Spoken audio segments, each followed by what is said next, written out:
Okay, you probably already saw the title of the video, and you're probably typing in the comments, of course it would be a good idea to bring back the Nintendo Selects line, because it would make these stupidly overpriced Nintendo games $20. What are you doing wasting a video on this topic, dude?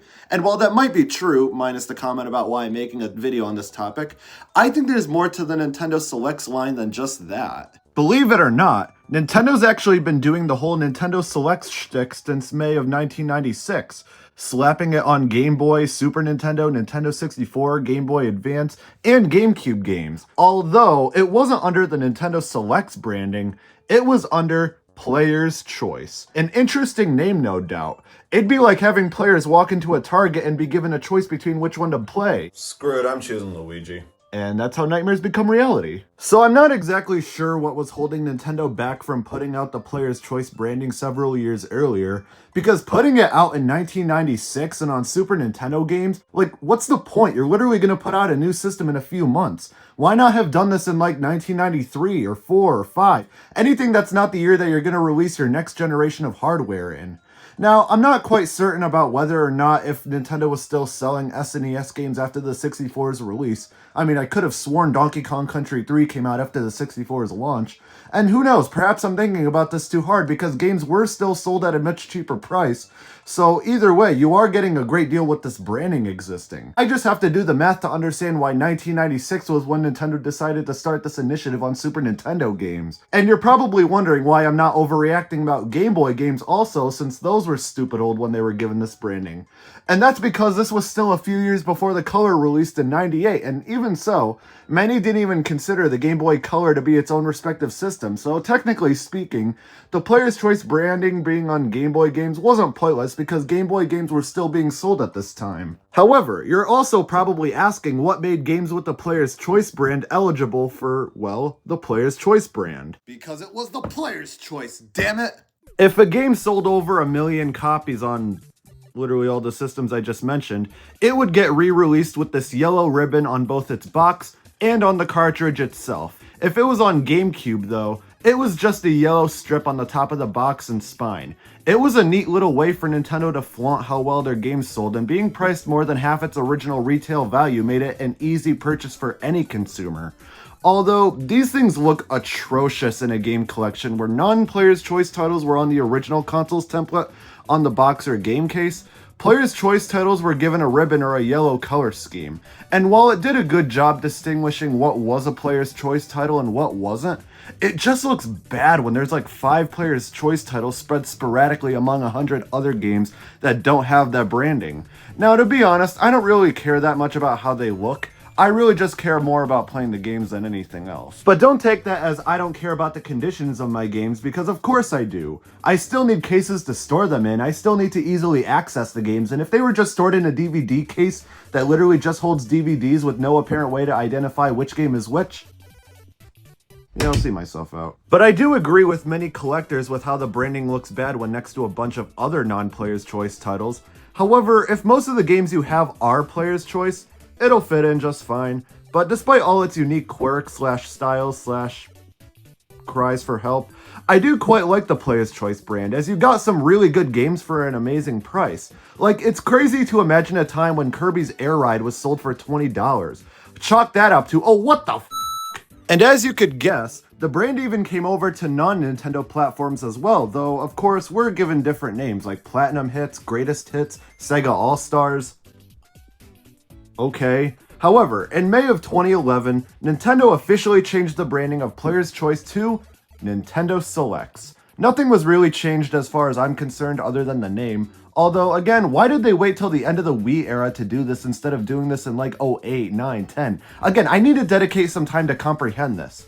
I mean, look at the GameCube. The Player's Choice brand came over in January 2003, 2 years after the system's launch. That makes more sense. Not right before the end of a system's lifespan. Regardless, the Player's Choice, now newly reformed to Nintendo Selects, released with the first handful of games coming alongside it: The Legend of Zelda Twilight Princess, Animal Crossing City Folk, Mario Super Sluggers, and Wii Sports. I gotta be honest, I can really only see Wii Sports and Twilight Princess selling as well as they do to warrant being a part of this series. And hey, look at that, Wii Sports has an actual game case now, finally. I mean, don't get me wrong, I love the novelty of Wii Sports coming in a paper sleeve that wouldn't last more than 10 years without wearing out, but seeing it come in a case is a lifesaver.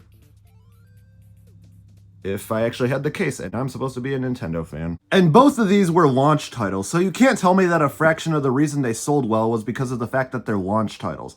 And Wii Sports was included in most Wii bundles too, so... Does this number really surprise you? Mario Super Sluggers and Animal Crossing City Folk, on the other hand, while well-known titles on the system, don't really scream big success to me, despite both probably being really great games, but I guess they do, considering they sold over 1 million copies and are part of this brand. Eventually, more games were added to the Nintendo Selects branding periodically throughout the next 5 or so years, this time with Wii U and 3DS games joining the series alongside even more Wii games.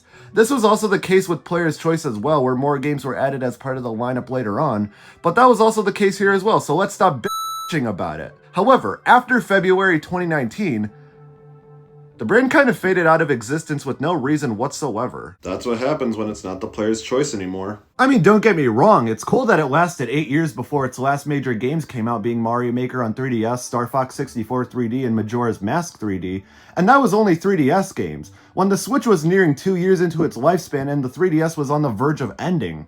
But why couldn't this brand be continued on the Nintendo Switch? Again, 8 years is a long time, and it made so many amazing games so much more appealing with its $20 price point.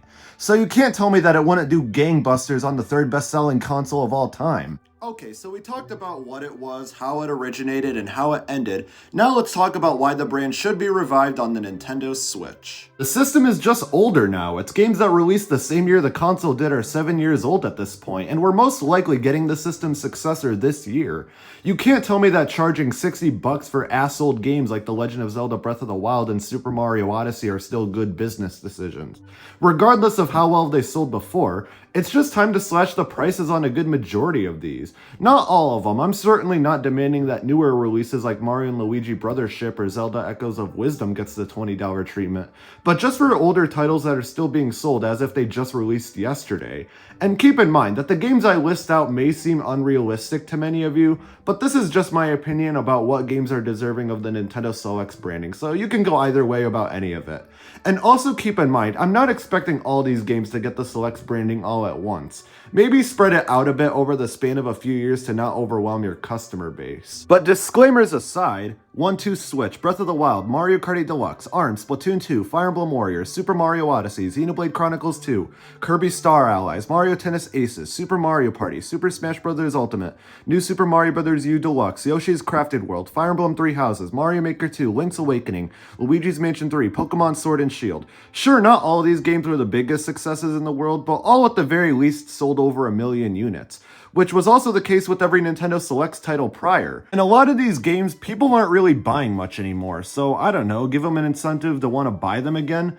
I also went with games that got follow-ups like Splatoon 2 and Breath of the Wild, because when you have follow-ups to games that are better in almost every way, the original, while I think should still be sold, shouldn't be sold at its original price. I also only went up to 2019 because games from beyond that year aren't really that old.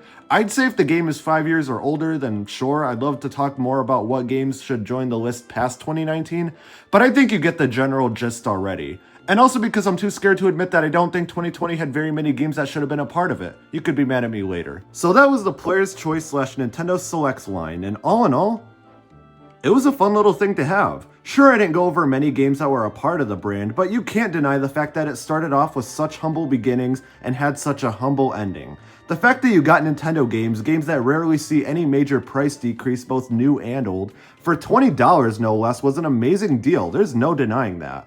I'm actually pretty upset with myself I missed out on a lot of these when they became a part of the Nintendo Selects line. Wii Sports Resort sold for $20, same with Mario Kart Wii, WarioWare, Smooth Moves, Kirby Triple Deluxe, Pikmin 2. Why did I miss out on all these? These are all incredible deals that made select Nintendo games more consumer friendly and appealing, and that's what made it so much fun.